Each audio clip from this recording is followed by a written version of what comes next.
Bismillahirrahmanirrahim. Assalamu alaikum, dear students. First year chemistry, first chapter, basic concepts. Today the topic of our discussion is limiting reactant.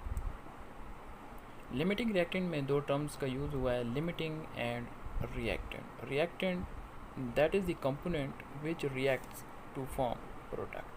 Reactant जो होता है ये component होता है जो react करता है और as a result product बनता है, जबकि limiting का मतलब है less in quantity. Limiting reactant का मतलब वो रिएक्टेंट जो लेस क्वांटिटी में मौजूद हो उसे लिमिटिंग रिएक्टेंट कहेंगे.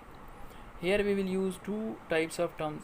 First one is limiting term, second one is non limiting terms. Now we will explain these both terms with the help of an example. Example is mentioned in your book. Suppose करते हैं मेरे पास slice हैं और कबाब है. इससे मैं formation किसकी करता हूँ? सैंडविच की. अब एक सैंडविच बनाने के लिए मुझे 2 स्लाइसेस और एक कबाब चाहिए, तो मेरे पास एक सैंडविच की फॉर्मेशन होगी. That is stoichiometry. Clear? Suppose करते हैं we have 58 slices and 30 kebabs. Then तब we want to prepare sandwiches. हम सैंडविचेस बनाना चाहते हैं इनसे. Each sandwich consists of 1 kebab and 2 slices. Her sandwich एक कबाब और 2 स्लाइसेस के मिलने से बनता है. Thus we can prepare 29 sandwiches. तो 58 स्लाइसेस और 30 कबाब से हम 29 सैंडविचेस बना लेंगे. And 1 kebab will remain unused. Therefore slices जो हैं are limiting reactant होंगे एंड कबाब जो होंगे वो इन एक्सेस रिएक्टेंट होंगे. Clear? Now we will define what is limiting reactant. That reactant which controls the amount of products in a chemical reaction is called limiting reactant. That reactant ऐसे reactant which control the amount of product, जो products की amount को control करते हैं chemical reaction में, ऐसे reactants को हम लिमिटिंग रिएक्टेंट कहेंगे. या हम इसको इस तरह भी डिफाइन कर सकते हैं, the reactant which consumes earlier, जो पहले ख़त्म हो जाते हैं, यूज़ हो जाते हैं, एंड स्टॉप्स द रिएक्शन, और इनके फिनिश होते ही रिएक्शन भी स्टॉप हो जाता है. ऐसे रिएक्टेंट्स को हम लिमिटिंग रिएक्टेंट कहेंगे. Clear? Thus limiting reactant gives the least moles of product. Limiting reactant least moles of product देते हैं. Clear? Now we will define non-limiting reactant, which is also known as excess reactant. Define करते हैं जी, the reactant which is taken in large amount, जिसको हम large amount में लेते हैं, and remains unreacted at the end of reaction, और reaction के and होने पर ये बाकी रह जाते हैं, अनरिएक्टेड इनकी कुछ अमाउंट रह जाती है. ऐसे रिएक्टेंट को हम एक्सेस रिएक्टेंट कहेंगे. यानी वो रिएक्टेंट जिसको हम लार्ज अमाउंट में लेते हैं और रिएक्शन के एंड होने पर कुछ अमाउंट इनकी अनरिएक्टेड बाकी रह जाए, ऐसे रिएक्टेंट एक्सेस रिएक्टेंट कहलाएंगे. For example 2 mole of H2 and 1 mole of oxygen when reacted, then as a result we will get 2 mole of water. Clear? अब इसमें हम लिमिटिंग और नॉन लिमिटिंग रिएक्टेंट को एक्सप्लेन करेंगे. यानी 4 gram 4 gram hydrogen and 16 multiply by 2 यानी 32 gram of oxygen जब react करेंगे तो as a result law of conservation of mass के मुताबिक एंड डिफरेंट प्रोपोर्शन के मुताबिक 36 ग्राम ऑफ वाटर ही हमारे पास बनेगा. अगर हम हाइड्रोजन की 4 ग्राम ही रहने दें, जबकि ऑक्सीजन जो है वो 32 ग्राम की बजाय 64 ग्राम हम यूज़ कर लें, तो एज ए रिज़ल्ट जो हमारे पास वाटर तो बनेगा, क्या वो ज़्यादा अमाउंट में बनेगा? नहीं.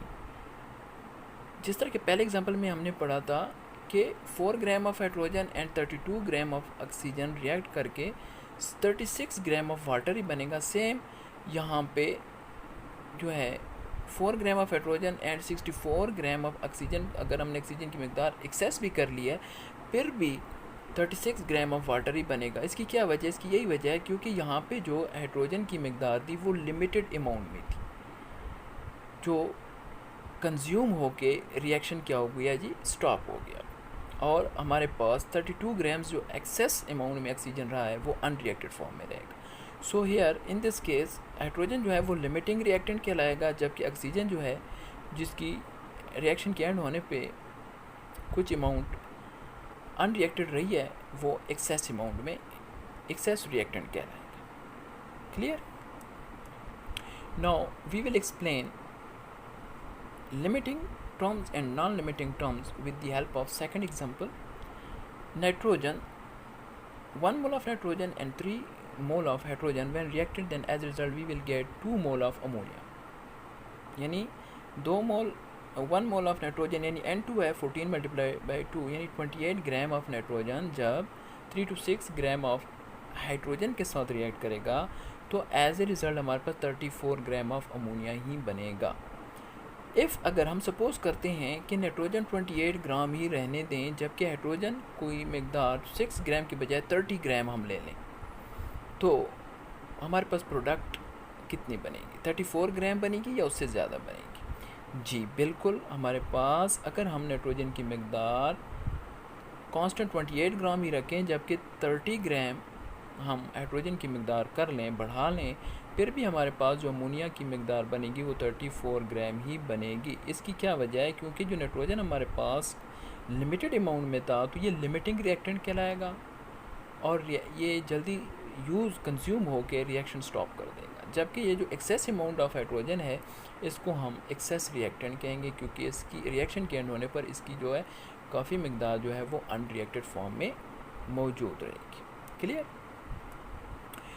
एक शॉर्ट क्वेश्चन आता है कि why we use limiting reactant and excess reactant deliberately, कि हम रिएक्टेंट्स को डिलिबरेटली जानबूझकर क्यों एक्सेस अमाउंट में यूज़ करते हैं? This is done, we use limiting reactant and excess reactant deliberately because क्योंकि number 1 they decrease loss of expensive material, expensive material को लॉस इससे कम होगा। This is done to ensure that all of the other expensive reactant is completely use हो जाते हैं अब in the chemical reaction, इसी वजह से हम इनको डिलिबरेटली यूज़ करते हैं। सेकेंडली हम इसलिए यूज़ करते हैं कि they make the reactions faster and faster.